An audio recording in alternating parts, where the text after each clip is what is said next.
A atividade pecuária assume grande relevância em Portugal, apresentando o território nacional um património genético único no mundo, com cerca de 50 raças autóctones, a maioria em vias de extinção.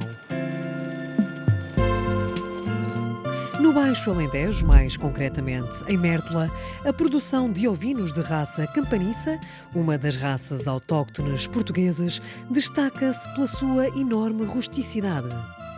O nosso efetivo de animais adultos são 2.000 fêmeas e depois tudo o resto que anda à volta dessas 2.000 fêmeas, mas enfim, falando em termos genéricos são 2.000 fêmeas. Nós aqui estamos a olhar para um grupo de animais que são fêmeas de substituição, portanto são animais que nasceram na exploração e que pela sua qualidade vão ser deixadas para reprodutoras. Esta exploração trabalha uma raça pura, em vias de extinção, que é a raça campaniça, e portanto temos de ter muito cuidado, não só os animais têm que oferecer boas perspectivas produtivas, como têm que cair dentro de um padrão estético e morfológico, que é o estalão da raça.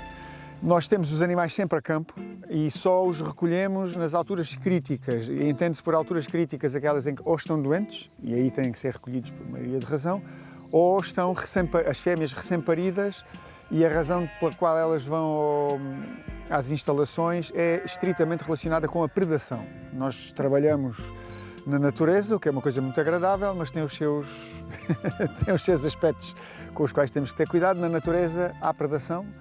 Nós aqui temos uma grande incidência de predadores generalistas, essencialmente raposa, saca-rabos, e portanto temos que recolher os animais. Nós estamos neste momento dentro de uma espécie de anel de segurança com uma rede preparada para não deixar entrar esse tipo de predadores, que tem uma malha mais apertada.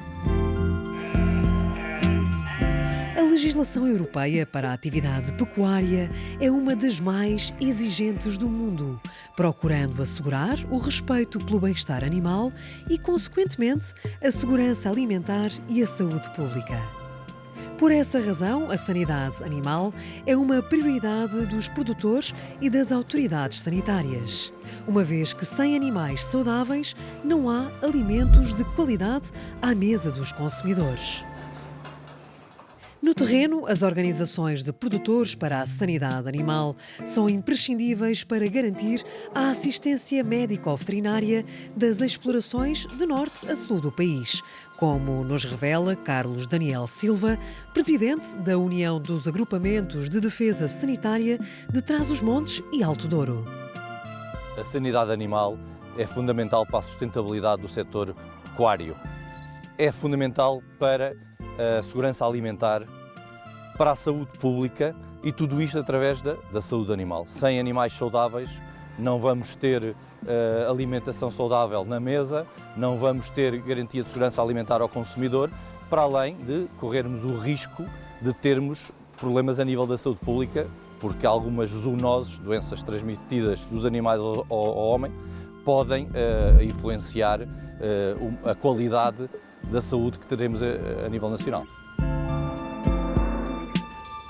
Desde 1988, que foram criadas, na altura, os ADS, o Agrupamentos de Defesa Sanitário, hoje em dia organizações de produtores para a sanidade animal, OPSAs, distribuídas por todo o território continental. São cerca de 100 organizações no terreno, uma verdadeira rede de saúde animal de proximidade aos agricultores.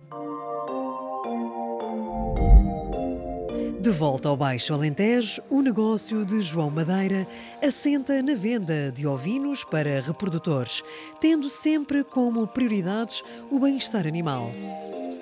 E ainda que não seja o seu caso, a exportação de animais para o Médio Oriente tem vindo a ajudar a uma maior valorização da atividade pecuária. A atividade não está a crescer, a ovinicultura está a contrair-se em Portugal, temos o efetivo lenta, mas progressivamente e persistentemente a decrescer. E temos também outra questão, que é a sociedade moderna não elegeu esta carne como uma das suas preferidas, não é? Porque a esta carne está associada uma imagem que não tem que ser necessariamente assim, mas de maior trabalho na cozinha, portanto não é muito compatível com refeições rápidas que o ritmo da sociedade moderna assim obriga, não é?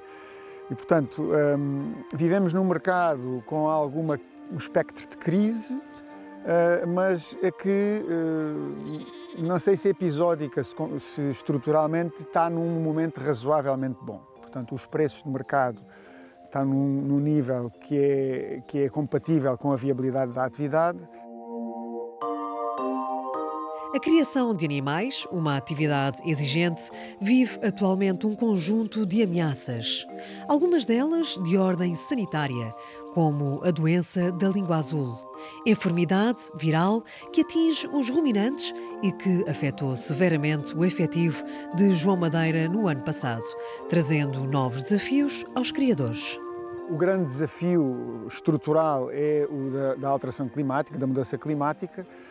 Esta raça é uma das nossas ferramentas para tentar manter uma atividade económica viável dentro desse quadro, mas tivemos neste último ano um outro desafio sanitário, do qual ainda estamos a tentar sair, por cima, o que não é muito fácil, que é um surto de língua azul, de um serotipo novo, para o qual os animais imunitariamente não estavam preparados, que aparece de novo em Portugal, que é o serotipo 3, que nos provocou, aqui tivemos um ataque em três surtos progressivos, sendo que o último foi particularmente destrutivo.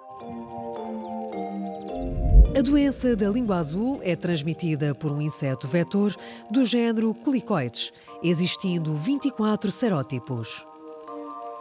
No ano passado foram detectados pela primeira vez em Portugal surtos dos serótipos 3 e 8, serótipos bastante agressivos e para os quais os animais não estavam vacinados, como nos explica Ana Luísa Pereira, médica veterinária, coordenadora da Organização de Produtores para a Sanidade Animal de Serpa, que acompanha regularmente as explorações pecuárias na região.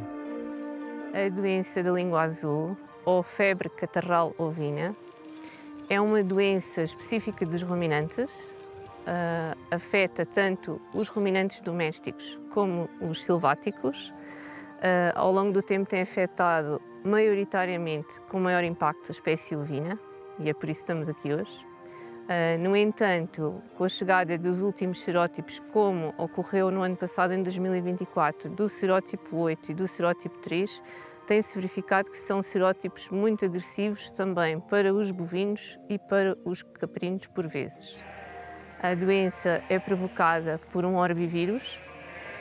É um vírus que tem uma particularidade, para já, não é transmissível ao humano, e isso é muito importante que as pessoas saibam, porque esta doença não deve afetar o consumo dos produtos de origem animal, nem do queijo, nem do leite, nem da carne. Em termos do vírus da língua azul, tem pelo menos 24 serotipos conhecidos diferentes. Estes serotipos não produzem uma imunidade cruzada entre si. Em 2024 tivemos pela primeira vez a identificação do serótipo 3 em Portugal, em setembro, numa exploração de ovinos do distrito de Évora. Tínhamos as nossas ovelhas e vacas imunizadas contra o serótipo 1 e o serótipo 4 e, no entanto, essa imunização não produziu efeitos, ou seja, não conseguiu prevenir a entrada do novo serótipo 3, nem tampouco da entrada mais tarde do serótipo 8, que se verificou depois em novembro. A patologia da língua azul apresenta uma sintomatologia bastante diversa, podendo afetar os animais de forma passageira ou prolongar-se durante vários meses. A doença da língua azul pode manifestar-se com um quadro de sintomas muito diverso. Normalmente, os primeiros sinais vêm com o aparecimento de ovinos, no caso dos ovinos, com edema da cabeça, com as mucosas congestionadas, com uma grande quantidade de cialorreia, que é salivação, corrimento nasal também muito intenso. Depois desenvolvem-se outros sinais, como a febre muito alta causa a inapetência, os animais não se conseguem alimentar, quebras dramáticas da produção leiteira, há abortos, há desenvolvimento de pneumonias com o passar do tempo, mais agudas ou mais crónicas, Temos visto, em alguns animais, uma grande ulceração da língua, do esófago. O facto da língua ficar edemaciada e até às vezes cianótica é o que deu no passado o nome à doença, a doença da língua azul. Os animais têm ulceração dos tetos, da banda coronária do casco. Os sintomas, em alguns animais, do que temos visto, podem ser muito leves e passageiros, como um período muito curto de febre e inapetência, que depois com o tratamento recuperam completamente em poucas horas ou poucos dias. Noutros casos, os animais ficam muito afetados e a doença pode prolongar-se durante dias, semanas e às vezes até meses. No caso da exploração de João Madeira, as perdas foram avultadas e algumas das consequências nos animais ainda não são totalmente conhecidas. É uma doença que induz várias fontes de prejuízo. Desde logo, há mortalidade, não é? Mortalidade em animais adultos e mortalidade em animais jovens. Pior ainda quando os animais adultos estão num estado de fim de gestação ou de início de lactação. Foi por coincidência o que se passou nesta exploração. Portanto, morreram as ovelhas e morreram os filhos dessas ovelhas. Morreram muitos filhos de ovelhas doentes que adoeceram e que baixaram drasticamente a produção leiteira. Houve uma taxa elevadíssima de abortos, anormalmente alta de abortos, de borregos em fim de gestação, nascidos, mortos, e nem a mãe nem lhes ligava, até porque a mãe também estava doente. E depois há todo um conjunto de outras fontes de prejuízo das quais nós estamos ainda a tentar estimar o verdadeiro custo, nomeadamente ao nível da fertilidade. Portanto, os animais estiveram doentes, convalesceram, e agora, mais ou menos, olhamos para eles, aparentam estar, não todos, mas a maior parte, aparenta estar saudável. No entanto, nós estamos agora com outra época de partos a iniciar-se e tivemos um decréscimo de 10% na fertilidade. Relativamente ao esperado, nós temos isto, as coisas estão organizadas do ponto de vista reprodutivo e temos alguma previsibilidade do que é que vamos encontrar nos animais. Encontramos um valor 10% abaixo, o que numa exploração como estas, é significativo.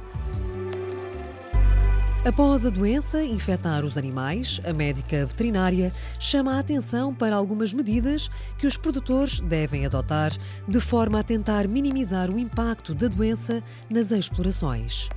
Em termos de medidas de biossegurança da exploração, é muito importante a questão da higiene, a questão da limpeza das instalações onde se fazem os tratamentos dos animais, das instalações onde os animais ficam isolados, os doentes. É muito importante a limpeza dos estrumes, é muito importante cuidar das zonas alagadiças, onde há torneiras a pingar e onde se formam pequenas poças de água ao redor dos locais onde os animais ficam alojados por causa da proliferação do inseto vetor transmissor do vírus. Temos a questão da eliminação de cadáveres, que a maior parte das explorações, como vimos em setembro, com o aumento do número de animais mortos, não tiveram a capacidade de fazer uma boa contenção dos cadáveres até à recolha. O local onde ficam depositados os cadáveres deve ser isolado, deve ser um local de preferência estanque e que possa depois ser higienizado após a recolha dos animais. Na opinião de produtores e técnicos, a melhor prevenção contra a doença da língua azul é a vacinação dos animais.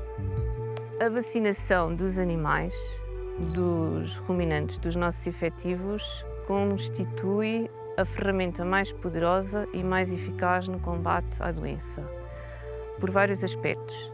Ela permite a proteção dos animais e dos efetivos, evitando as perdas. Ela previne a propagação da doença às explorações dos vizinhos e às regiões que ainda não estão afetadas. E, ao mesmo tempo, a vacinação é muito importante porque é facilitadora da movimentação animal, ou seja, é uma ferramenta que nos tem permitido, ao longo dos anos, vender animais, exportar animais, transitar animais de zonas que estão afetadas pela doença para outras zonas que não a têm ou que nos colocam restrições à sua movimentação.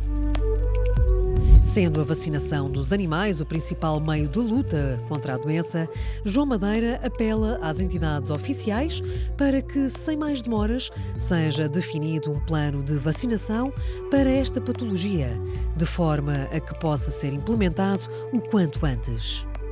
Precisamos de agir e agir muito rapidamente. Muito rapidamente porquê? Porque dentro de pouco tempo o inseto vetor recomeça a voar. E para isso o que é que precisamos? De vacinar,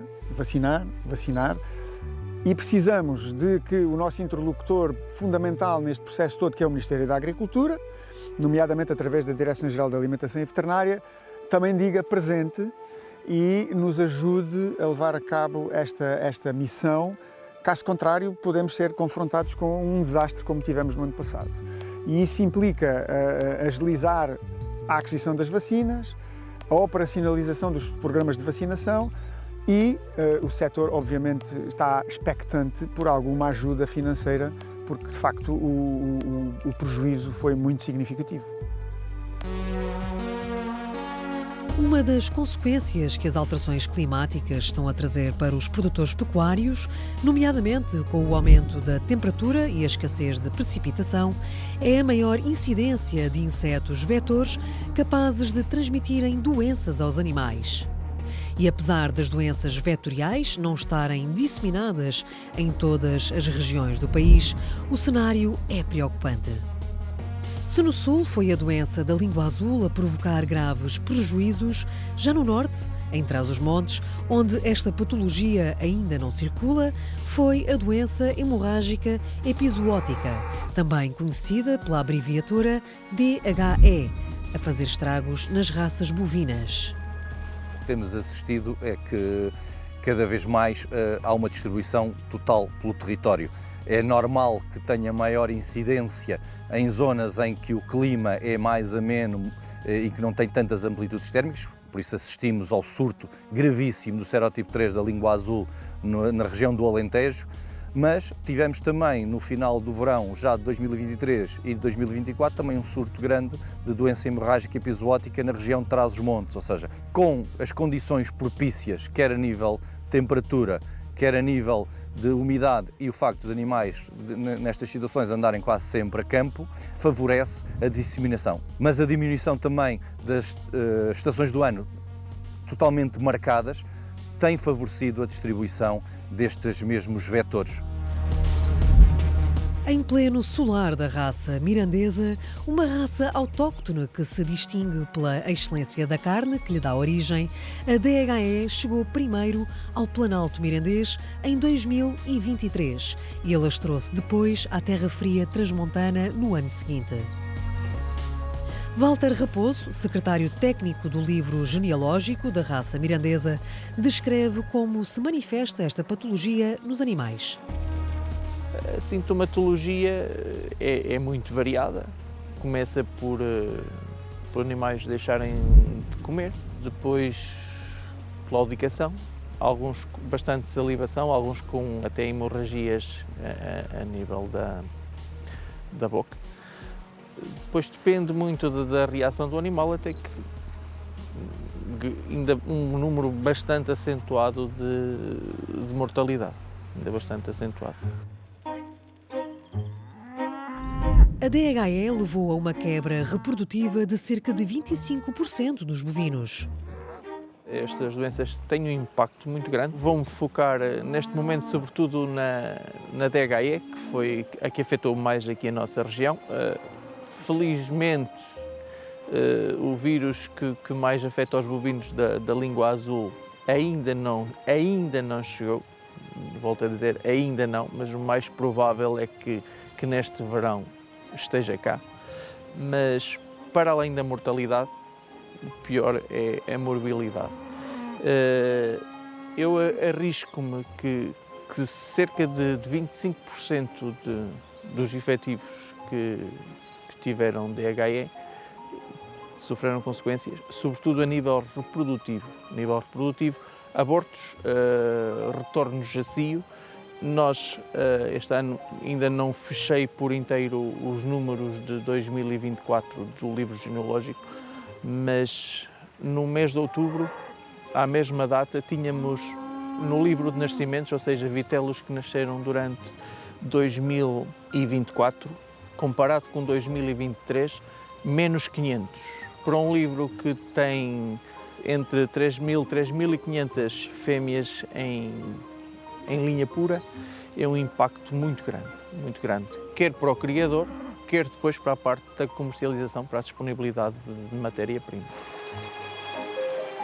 O facto dos animais passarem a maior parte do seu dia a circular livremente pelo campo cria dificuldades acrescidas no controlo dos insetos vetores.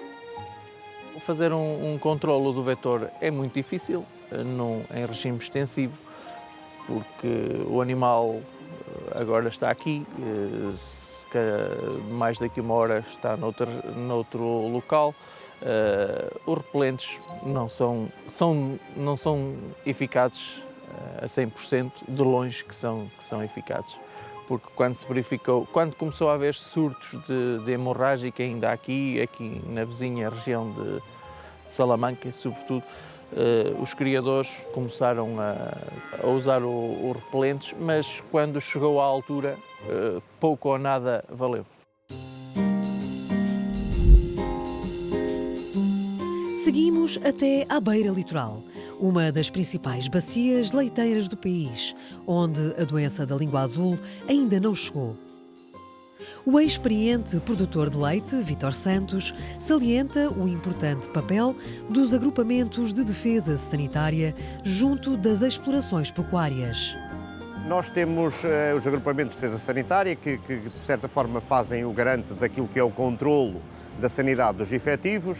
Pontualmente, aqui ou acolá, existe uma outra patologia, uma outra doença que se desenvolva. Tivemos agora o caso, nomeadamente, da língua azul, que houve muita pressão no sul, nos ovinos, mais até do que nos bovinos. Nos bovinos também a sul. Há aqui perdas económicas significativas. Nesta região centro, nomeadamente na beira litoral, não sentimos ainda muito essa pressão. Mais do que nunca, os produtores estão empenhados em reforçar a vigilância dos animais. Teremos que estar atentos porque é normalmente nos períodos de verão que há maior pressão e que os casos clínicos se manifestam mais casos clínicos, por isso é muito natural que teremos que a nossa monitorização agora tenha que ser feita de uma forma muito mais atenta. Mais a norte, na bacia leiteira de Entre Douro e Minho, a maior do país, a doença da língua azul também ainda não circula. Adelaide Pereira, a médica veterinária do Laboratório de Sanidade Animal e Segurança Alimentar, que visita mensalmente as explorações pecuárias para avaliar a qualidade do leite, confirma que, para já, só foram reportados casos de DHE na região. Tivemos, sim, o ano anterior, 2024, os primeiros casos de doença hemorrágica. Okay. Essa doença hemorrágica atingiu principalmente efetivos mais da orla interior, concelhos de interior do Entre Douro e Minho, em explorações com fraca ventilação, explorações antigas, instalações antigas, a maior parte, e com poucos cuidados em termos de desinsetização dos efetivos. Temos reparado que quanto mais arejada, mais ventilação tiver a exploração, menos casos temos, porque o vetor não gosta desta corrente de ar, desta ventilação. E depois os cuidados de higiene, de limpeza e uma desinsetização regular dos animais.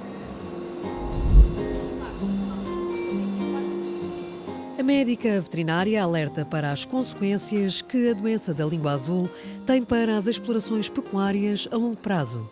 Quando o animal se infecta, o animal apresenta os primeiros sinais clínicos. Esses sinais clínicos impedem-no de comer. Ao impedir de comer, ele não vai produzir. Logo, o primeiro impacto em bovinos de leite é redução da produção. Se não temos produção, não temos viabilidade. Depois é o tempo que o animal demora a responder a um eventual tratamento. Porque sendo um vírus, não se trata um vírus. Nós, quando tratamos, vamos tratar eventualmente alguns efeitos secundários que ocorrem devido a bactérias, porque o vírus não se trata. O animal, se estiver muito tempo sem produzir, vai ser refogado, ou seja, é as perdas de produção, é as perdas reprodutivas que podemos ter, é o refúgio precoce de animais, é a perda de material genético, não é? Que também temos, vamos eventualmente refugar animais com um elevado potencial genético, não é? E vamos perder esse potencial genético da exploração. Também o médico veterinário Eduardo Torre, que presta assistência às vacas leiteiras, chama a atenção para a importância do contacto regular dos produtores com os veterinários. A doença propaga-se sempre através de um vetor, ou seja, o contacto direto entre animais não transmite a doença. Tem que haver uma vigilância epidemiológica grande, não é? Estar muito atento a esses sinais de doença que poderão existir, não é? Que podem ser comuns a outras doenças. No entanto, essa neste momento é uma doença que está em foco e que nunca deveremos esquecer e tem sempre que ser confirmada a suspeita. E preparar a primavera que aí vem, através de prevenção, com desinsetização e desparasitação constante dos animais para reduzir a carga do mosquito. Ciente das ameaças que enfrentam, os produtores pecuários da região têm procurado reforçar os cuidados com os animais. Nesta região do Entre Douro e Minho, os produtores sabem que têm que atuar e têm-no feito. De que forma? A nível das instalações, melhorando as instalações, melhorando a limpeza, trabalhando a desinfecção. Da última parte da vacinação, estão mais relutantes, ok?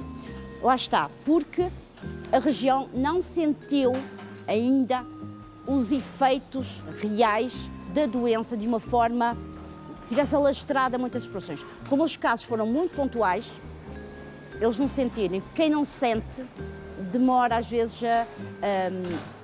a implementar a última ferramenta, que é a vacinação. E porquê? Porque estes efetivos são vacinados anualmente para muitas outras doenças que eles também sabem que são importantes e então vacinam.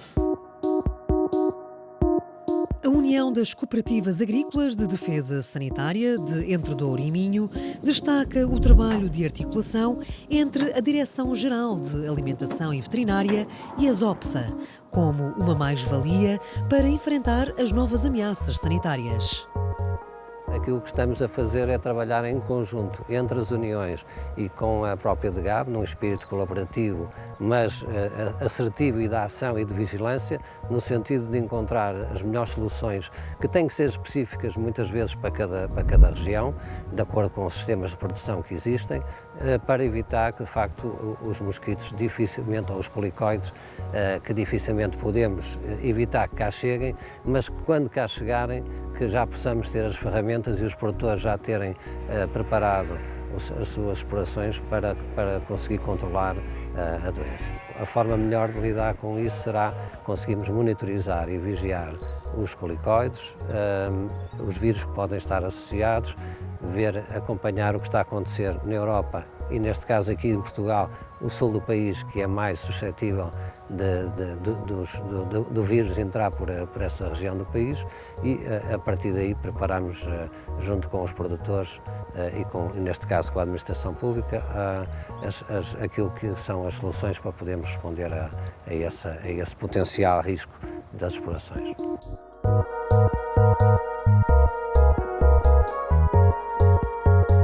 Criar animais é uma atividade a tempo inteiro, sem feriados nem fins de semana, e onde o bem-estar e a sanidade animal é, afinal, o bem-estar de todos, dos produtores aos consumidores.